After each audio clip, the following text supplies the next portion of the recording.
Assalamualaikum warahmatullahi wabarakatuh. Kali ini saya akan membahas tentang jawaban UTS susulan saya. Pada nomor 1 terdapat soal bentuk dari project management, yaitu tentukan tentang kasus atau jalan kritis dari proyek pembangunan jalan tol Riau-Lampung berdasarkan data sebagai berikut. Di sini sudah terdapat data dan ada dua pertanyaan, yaitu menentukan jalur kritis dan yang kedua menentukan perbandingan metode. Untuk mendapatkan jawaban jalur kritis seperti ini, kita dibutuhkan untuk memiliki atau mempunyai aplikasi software, yaitu POM for Windows. Jadi platform Windows ini bisa selanjutnya kita memilih modul, kemudian project management, kemudian triple time estimate untuk yang kedua, kemudian akan keluar hasil grafik seperti ini, namun yang ditanyakan adalah presidennya. Nah, kemudian ini adalah hasil presiden dari jalur kritisnya. Kemudian untuk menjawab soal B, jalur ABDHI merupakan jalur kritis di mana akan mempengaruhi jika ada keterlambatan akan mempengaruhi aktivitas lainnya, sehingga tidak boleh adanya keterlambatan agar aktivitas semuanya bisa lancar. Kemudian yang soal nomor 2 tentang location. Jadi ada 3 lokasi, Surakarta, Jogja, dan Cilacap. Terdapat data juga. Kemudian kita disuruh menentukan lokasi di manakah yang cocok untuk 200 unit. Nah, 2000 unit produksi. Nah, kemudian kita tetap menggunakan aplikasi POM software untuk menjawab pertanyaan tersebut. Kemudian cara menggunakan POM for Windows untuk forecasting, kita bisa memilih di modul forecasting, kemudian new, kita memilih yang terakhir, terus yang new terakhir itu terus akan muncul seperti ini, baru nanti lokasinya akan diganti Surakarta, Yogyakarta, dan Cilacap dengan data tersebut, data di soal. Kemudian nanti kita akan solve, kemudian nanti akan keluar grafik tersebut yang akan menentukan di mana lokasi yang cocok atau yang ekonomis untuk tingkat produksi yang tinggi.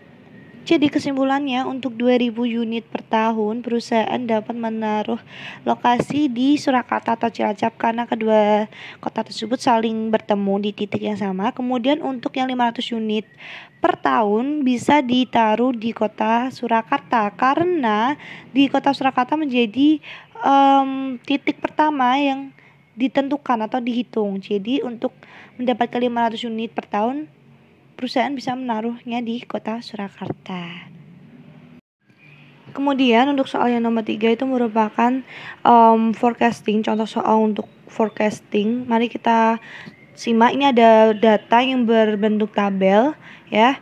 Kemudian kita buka untuk POM for Windows-nya dulu. Ini kita perhatikan dulu pertanyaannya, yaitu ada 3 bulan terakhir, rata-rata peramalan 3 bulan terakhir.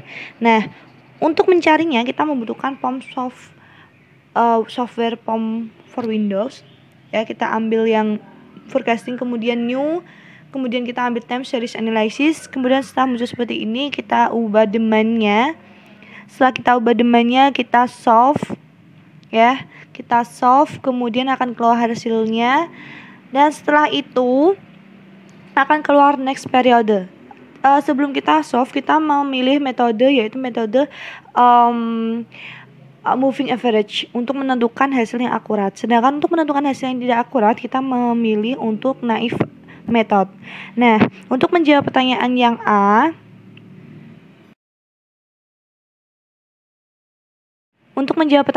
A, jadi menurut ramalan penjualan berdasarkan perhitungan software POM, hasil pendekatan rata-ratanya ialah 501 dengan MAD sebesar 172,74 dan MSE 491,27,73. Nah, kemudian untuk menjawab pertanyaan yang B, bandingkan dengan salah satu teknik peramalan yang lain. Saya memilih peramalan naive method, yaitu peramalan yang tidak akurat. Sehingga kenapa tidak akurat? Karena naive method itu tanpa melakukan POM for Windows kita bisa menentukannya berdasarkan bulan sebelumnya, 1 bulan sebelumnya. Jadi contoh, ibarat kata ada di Januari itu, atasnya itu ada Desember 2019. Desember 2019 itu ada 600 penjualan. Kemudian ditanya 2020 Januari. Januari 2020 itu akan mendapatkan jawaban yang sama juga, yaitu 600 penjualan. Kenapa saya bisa mengatakan hal tersebut? Karena hasilnya tidak akurat. Oleh karena itu kita menggunakan moving average untuk POM for Windows untuk hasil yang akurat. Terima kasih untuk waktu yang Bapak berikan untuk saya. Terima kasih. Sebelumnya, mohon maaf apabila ada banyak kesalahan. Mohon maaf juga saya baru bisa mengirim karena dari tadi saya mencoba untuk nge-record tetapi tidak bisa ke-save di laptop saya. Dan tadi dari jam 12 sampai jam setengah 2 daerah rumah saya mati lampu dan saya juga susah jaringan juga Bapak. Jadi saya memohon pengertiannya. Terima kasih sebelumnya, semoga presentasi saya berkenan. Wassalamualaikum warahmatullahi wabarakatuh.